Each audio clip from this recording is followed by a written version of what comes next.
If I had to start my wardrobe from scratch, what menswear clothes/items would I pick up first? That's the question that I will be answering in today's video.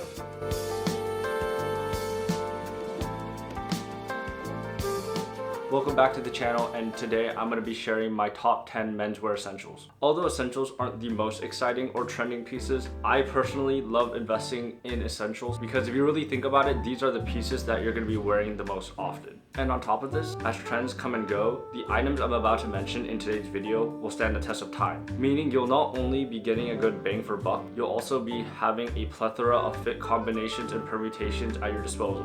And don't get me wrong, that's not to say that you can't buy that trendy or statement piece every once in a while, but just a reference for those struggling to build a balanced and essential wardrobe.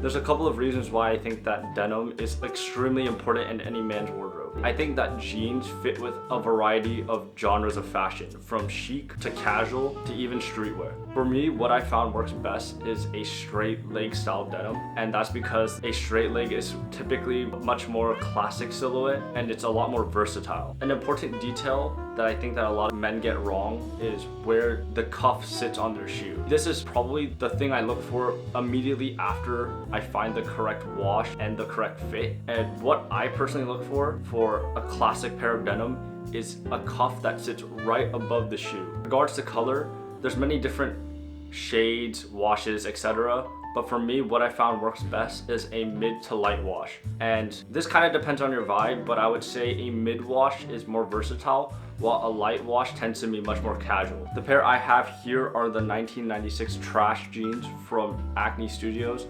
in this mid wash. These are definitely my most worn pant in my collection and overall just a great investment.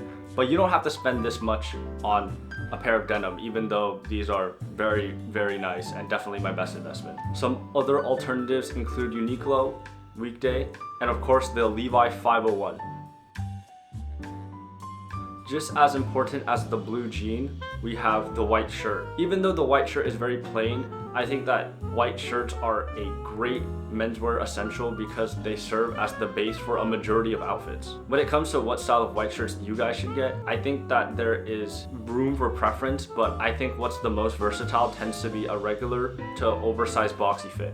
And of course, the most important aspect of any good white shirt is the quality. A lot of retailers sell white shirts, but very few get them correct. But from trial and error, I have narrowed down the best bang for buck to quality ratio white shirts. For the regular fit, I would recommend Uniqlo Supima line, COS, or Arcade. And for the oversized fit, I usually rock the Uniqlo U Aerism tee, which is a staple in a lot of people's wardrobes already. But I'm also looking forward to maybe copying a Cole Buxton shirt, or for a much more fashion forward aesthetic, Florence Black has some great shirts. The next menswear essential and something I personally can't live without anymore is a pair of trousers. To me, trousers are like a more smartened version of jeans. Trousers are classic and work well with a variety of silhouettes and different sorts of body shapes. For most men's wardrobe, I would recommend a regular fit type of trouser, but recently I've been rocking these wide Uniqlo pleated trousers, and these work great because they are not only cheap, they are also extremely comfortable and easy to maintain. For a more classic and chic look, I would look for something more with a tapered leg, like these Ami Paris trousers that I'd have right here. And a very important detail to give it that chic look is also having this like pleat, which makes it fashion forward, I guess. Moving on, we have a button-up shirt, and this is definitely something I wear when I'm going for a more classic and put together look. And button-up shirts actually work great with jeans and trousers. A tip that I have for giving it that more casual look is definitely looking for shirts that are more boxy and much more oversized while still hugging you in the right areas. The one I have here is from Carb Studios, and I think this is a great example of a shirt that is oversized while still maintaining a very fitted look.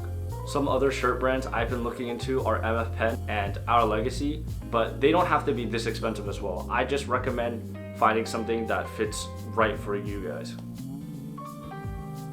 Hoodies are that thing that you go to when you don't really know what to wear, but you still want to stay cozy. I would say also that finding a good quality hoodie is an essential because they serve as a base layer for many other types of outfits. Most hoodies will do the job, but I tend to have some preferences when I look for my hoodies. So the first thing I really can't stand on my hoodies is strings. I think that strings on hoodies are kind of dumb looking, if I'm going to be completely honest. Functional purpose in my opinion, and unless they're there for like aesthetic, I just don't mess with strings. The second thing that I look for in a hoodie is definitely gonna be the crop. I know that some people prefer a longer hoodie, but personally I like a hoodie that sits right above my waist. And the last thing I look for a hoodie is that it hugs me in all the right places. So while I really do enjoy a crop, I think that what I prefer in my hoodie is like a baggy arm area, a structured hood, and like I said, no strings. There are a ton of places where you can get hoodies, and there's a multitude of YouTube videos you can look to find some, but some I can recommend off the top of my head are Cole Buxton, Daniel Simmons, and Represent. The jacket is the other piece of essential outerwear in your wardrobe. There is such a wide variety of jackets, from leather, overshirts, coats, but the one that I've been rocking the most right now is this Acne Studios heavy contrast jacket. I like to go for a jacket when it's colder, but there's also certainly jackets that are more lightweight as well. So when it comes to jackets, I don't have a specific recommendation because jackets are just a huge, broad category and could be a whole video in and of itself. But my advice would just be to find something that you like and that fits your style. A minimal white sneaker is a staple in any men's wardrobe, and the reason for this being is that they pair nicely with basically any pair of pants. There's no rules when it comes to what type of white sneaker you should get, but personally I'd err on the side of a slimmer silhouette because I think that a slimmer silhouette is much more minimal and goes with more outfits. Right now, my go-to white sneaker is the 990 V2 from New Balance.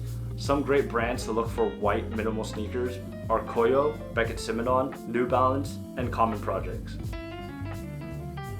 Unlike sneakers, I think boots are overlooked in a lot of men's wardrobes and definitely adds a bit of character and smartens up an outfit in a way that sneakers can't. Right now, I've really grown a liking to derbies because I think that they offer a variety of advantages over traditional high-cut boots.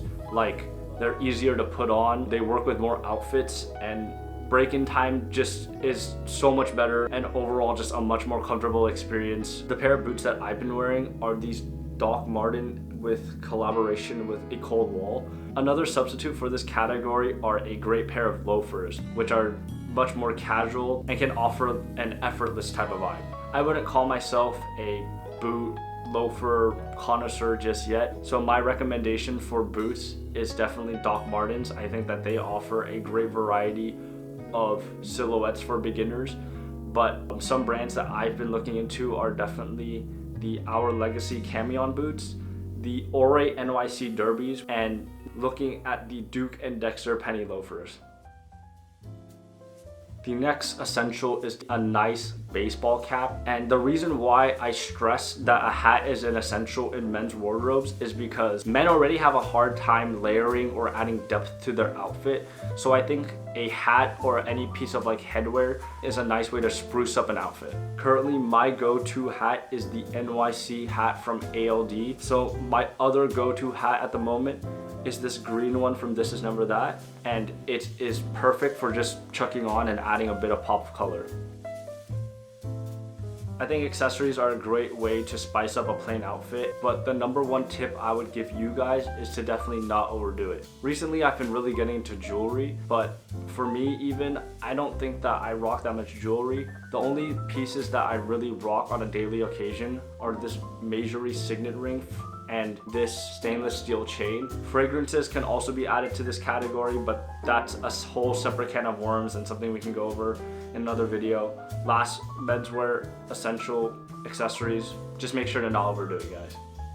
So that was my top 10 menswear essentials.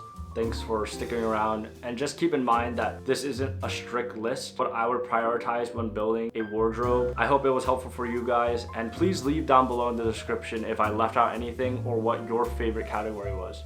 I hope that was helpful or added some sort of value, and thanks for sticking around. Peace.